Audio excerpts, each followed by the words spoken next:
미션 아카데미 대표 전원견 목사입니다. 설교에 있어서 성경 본문에 범주가 주범주와 서브범주가 바뀌어서 성경 말씀의 메시지가 왜곡된 부분이 마태복음 16장에도 있습니다. 그 내용을 마태복음 16장의 성경 본문 말씀을 빌어 범주에 관련된 부분이 잘못 이해하는 데 된 내용을 수정하여 설교하겠습니다. 예수께서 가이사라 빌립보 지방에 이르러서 제자들에게 묻습니다. 사람들이 인자를 누구라 하느냐? 제자들이 말합니다. 가로되 더러는 세례 요한, 더러는 엘리야, 어떤 이는 예레미야, 선지자 중에 하나라고 얘기합니다. 예수님께서 제자들에게 다시 묻습니다. 너희는 나를 누구라 하느냐? 시몬 베드로가 대답합니다. 주는 그리스도시요 살아계신 하나님의 아들이시니이다. 예수께서 말씀하십니다. 바요나 시몬아, 내가 복이도다. 이를 내게 알게 한 이는 혈육이 아니요 하늘에 계신 내 아버지시니라. 그러면서 또 베드로를 향하여서 또 내가 네게 이르노니 너는 베드로라. 내가 이 반석 위에 내 교회를 세우리니 음부의 권세가 이기지 못하리라. 내가 천국 열쇠를 내게 주노니 내가 땅에서 무엇이든지 매면 하늘에서도 매일 것이요 내가 땅에서 무엇이든지 풀면 하늘에서도 풀리리라 하시고 이에 제자들을 경계하사 자기가 그리스도인 것을 아무에게도 이르지 말라 하십니다. 이 말씀을 통하여서 많은 목사님들이 천국의 열쇠와 뿐만 아니라 베드로를 향하여서 칭찬하였던 그 내용을 통하여서 축복에 관련된 내용으로 설교합니다. 저도 어떤 목사님의 초청을 받아서 아주 유명한 부흥 강사 목사님 설교에는 교회를 방문한 일이 있습니다. 그분의 설교가 이 본문의 말씀을 가지고 설교하는 것으로 제가 그 설교를 들으면서 설교의 제목은 풀림입니다. 즉 내가 가지고 있는 모든 문제는 하늘에서도 땅에서도 매이면 땅에서도 풀면 하늘에서도 풀릴 것이요 땅에서 매면 하늘에서도 매일 것이다. 그 내용은 베드로에게 주었던 천국의 열쇠의 개념으로 설명을 합니다. 천국의 열쇠로 베드로가 고백했는데 된 내용이 주는 그리스도시요 살아계신 하나님의 아들이라라고 고백하는 그 말씀을 가지고 설명을 하는 것입니다. 그 말씀은 믿음으로써 예수 그리스도가 하나님의 아들이심을 고백하는 베드로의 고백입니다. 그 베드로의 고백을 통하여서 천국 열쇠를 받았다고 해서 베드로에게 영적인 권위를 인정한 것으로 실제적으로 카톨릭에 있어서는 이 성경 본문의 말씀을 근거로 교황제도를 만들어 놓은 것입니다. 베드로가 초대 교황입니다. 그러면 실제적으로 이 부분에 있어서의 본질이 무엇이냐? 즉 범주는 그 뒷면으로 사도행전 16장 20절부터의 내용이 범주입니다. 즉 베드로를 향하여서 칭찬하였던 내용은 서브 범주입니다. 그러면 주범주로 예수 그리스도께서 제시하는 말씀을 제시하자면 베드로가 예수님께서 제자들을 향하여서 이제 당신이 갖고 있는 사역에 관련된 내용을 제시합니다.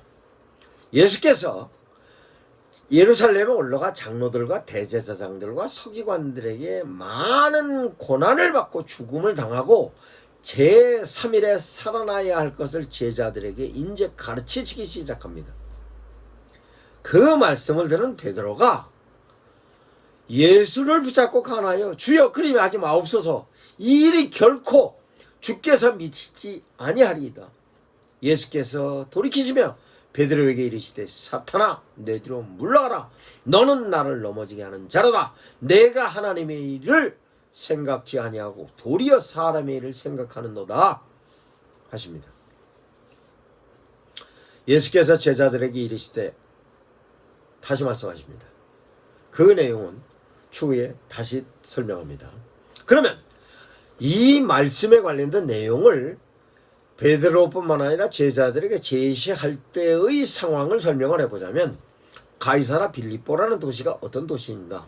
가이사라 빌립보는 헤롯이 로마 황제 가이사와 정치적인 부분에 있어서의 갖고 있는 혜택을 받기 위해서 가이사라 빌립보라고 이름을 지었고, 원래 그 도시는 헬몬산에서 내려오는 물로 인하여서 굉장히 비옥한 땅입니다. 그 비옥한 땅이어서 실제적으로 그 도시는 농사를 질 수 있는 아주 농토가 비옥한 땅이었습니다. 그래서 그 지역에서 섬기고 있었던 신은 바알 신입니다. 농사의 신이었어요. 그런데 헤롯 때에 와서 가이사라 황제의 신당을 지어놓고 주신을 바알 신보다 가이사라를 신으로 섬기게 되었습니다. 그에 따라서 가이사라로서 신당이 만들어지니 그 당시 그 지역의 모든 도시는 로마의 식민지였습니다. 로마의 식민지였으면 경제적으로 유통되고 있는 주화는, 물론 이스라엘 사람들이 쓰고 있는 주화도 있겠습니다만 실제적으로 많은 사람들이 쓰고 있는 주화는 로마 황제의 얼굴이 그려져 있는 주화였을 겁니다. 그것이 은화도 있을 수도 있고 금화도 있을 수도 있습니다. 뿐만 아니라 거기에 가이사라 황제의 신당을 지어놓으니까 가이사라 황제와 함께 어떤 정치적인 맥락의 필요성을 느끼는 사람들은 그곳에 어마어마하게 와서 제사를 지내고, 그 제사를 지내는 모습으로 가이사라 황제를 향하여서 메시지를 전달하는 것입니다. 그러므로 도시가 경제적인 활동이 엄청나게 번창하므로 그 도시에서의 진행되어졌던 모든 내용은 건물이 번화해지고 상업활동, 경제활동이 융성해질 뿐만 아니라 그와 같은 데 된 내용이 다른 이스라엘 어느 지역보다 도시 자체가 화려할 뿐만 아니라 대단히 융성했습니다. 뿐만 아니라 바알신과 함께 많은 신들이 신당이 만들어져서 그 신당에서 실제적으로 진행되는 여러 가지 종교의식을 통해서 그 도시는 경제활동이 진행되는 모습이 어마어마했던 것을 예수님께서 제자들과 함께 돌아보시는 겁니다. 그러면 그 돌아보심에 대한 내용이 제자들이 보았을 겁니다. 뿐만 아니라 가이사라 빌립보 전에 있어서의 기적적인 사건을 예수님께서 병자를 고쳐주시는 것부터 시작을 해서 많이 있었습니다만, 실제적으로 예수님께서 물고기 2마리와 보리떡 5개로 5,000명을 먹이고 12광주리가 남았던 사건이 있습니다. 그 이후에는 물고기 2마리와 보리떡 7개로 4,000명을 먹이고 7광주리가 남은 것을 제자들이 봤습니다. 이와 같은 데 대한 내용이 예수님께서 기적을 베푸시는 여러 가지 내용을 보았고, 가이사라 빌립보 지역을 돌아봤을 때 제자들의 머릿속에서 무슨 생각을 했냐? 빨리 예수님께서 메시아로서 이스라엘 나라를 회복해서 로마로부터 해방되는 모습을 원하고 있었던 겁니다. 그러니 그 내용을 제자들에게 물었을 때 제자들은 선지자라고 말하는데, 베드로를 향하여서 너는 나를 누구라 하느냐 하니까 메시아라고 고백을 하는 겁니다. 그러면 베드로가 고백을 하는 데 대한 내용이 실제적으로 믿음으로 고백을 했습니다만, 고백하는 데 대한 내용이 내면적인 부분에서 생각은 다르면서 표현은 주는 그리스도시요 살아계신 하나님의 아들이라고 고백하는 것입니다. 그 내용이 아래 범주에서 예수님께서 예루살렘에 올라가셔서 십자가에 달려 죽을 것에 대한 내용을 제시했을 때 베드로가 그리 안 된다 하는 데 대해서는 강력히 어필하는 데 대한 내용으로 이해할 수 있는 것입니다. 그러면 제자들의 생각은 어땠는가?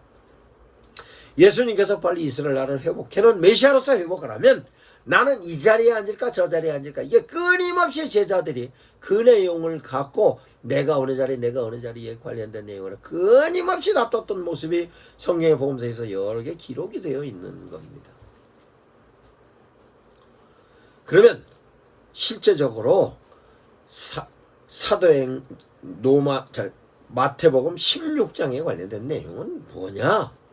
예수님께서 십자가에 달려 죽는 데 대한 메시지를 전할 때에 너희들이 나를 메시아로 생각하는 그 메시아는 내가 로마 압제로부터 해결하여 많은 사람들을 해방시키는 메시아가 아니고 모든 사람들에 대하여서 그네들을 구원할 메시아라는 것으로 제시하는 데 대한 첫 번째 메시지가 예루살렘에 올라가서 죽는다는 얘기였습니다. 그 얘기를 하고 나서 예수님께서 말씀하십니다. 누구든지 제 목숨을 구하고자 하면 잃을 것이요 누구든지 나를 위하여 제 목숨을 잃으면 찾으리라. 사람들이 온 천하를 얻고도 목숨을 잃으면 무슨 유익이 있으리요? 사람이 무엇을 주고 제 목숨을 바꾸려느냐? 인자가 아버지의 영광으로 그 천사들과 함께 오리니 그때 각 사람의 행한 대로 갚으리라. 진실로 너희에게 이르노니 여기 섰는 사람 중 죽기 전에 인자가 그 왕권을 가지고 오는 것을 볼 자도 있느니라. 예수 그리스도의 사역에 대한 내용이 십자가에 달려 죽으시고 죽으셔서 3일 만에 부활하시고 부활하신 그분이 다시 오셨는데 된 내용을 메시지로 선포하는 것이 마태복음 16장의 내용입니다. 이 내용이 앞부분에 있어서의 내용은 서브범주고 뒤에서 본래 예수님께서 전해야 되는데 된 내용이 주범주입니다. 이 내용이 바뀌면 실제적으로 많은 사람들이 예수님이 십자가에 달려 죽은 게 성령을 보내셨고 그 성령의 역할이 뭐냐라고 하면 나는 끊임없이 예수 그리스도가 구주이시고 하나님의 아들이라고 고백하는 믿음을 갖고 있기 때문에 그 믿음 갖고 있는 나에게 베드로처럼 열쇠를 줘서 내가 현재 하고 있는 일이 어려운 일이면 어려운 일대로 천국에서 풀리는 것처럼 연장해서 풀릴 것이고 내가 맺라고 하는 것은 내 의도대로 맺는 것이다라고 오해를 하는 부분으로 성도들이 그 신앙적인 본질이 잘못 전달이 되어 잘못 성장하게 되는 부분으로 신앙이 마무리가 될 수 있는 것입니다.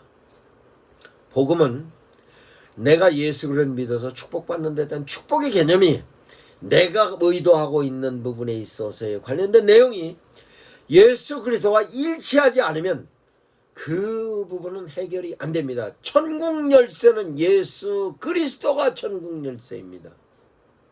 주는 그리스도시요 살아계신 하나님의 아들이십니다. 이것이 천국 열쇠입니다. 이 믿음을 가지고 있으면 예수님과 함께 일치되는 것이며 예수님과 함께 일치될 때는 예수님이 가지고 있는 생각과 내 생각이 일치되므로 그 일치됨에 관련된 내용이 예수님의 의도한 생각을 내가 해서 그 의도한 생각에 의해서 내가 땅에서도 풀면 하늘에서 풀린다는 내용이 예수님과 일치된 모습이고 땅에서 매면 하늘에서도 매인다는 내용이 예수님의 생각과 일치된 내용으로서 그게 나는 포도나무여 너희는 가지라고 해서 가지와 포도나무의 일치성을 갖고 설명을 하는 것입니다. 이 내용은 소유적인 개념으로서 천국 열쇠를 제시하면 능력의 해결 방식으로 천국 열쇠를 얘기하면 성도들의 신앙은 왜곡됩니다. 왜곡되면 기복주의 신앙으로 가는 것이며 번영신앙으로 가고 성공신앙으로 가는 것입니다.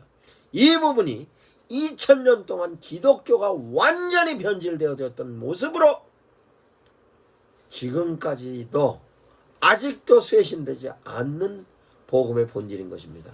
이 내용을 목사님들께서 정확하게 범주로서 주범주와 서브범주에 관련된 내용을 성도들에게 정확히 하나님의 메시지로 제시하여서 서브범주가 주범주를 효과적으로 펼치기 위한 것으로서 제시하여야 하나님의 메시지가 정확하게 성도들에게 하나님께서 의도하시는 메시지로 전달되는 것입니다.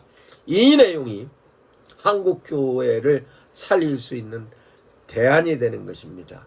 목사님들께서 정확하게 인지하시기 바랍니다. 미션 아카데미 대표 전원균 목사입니다.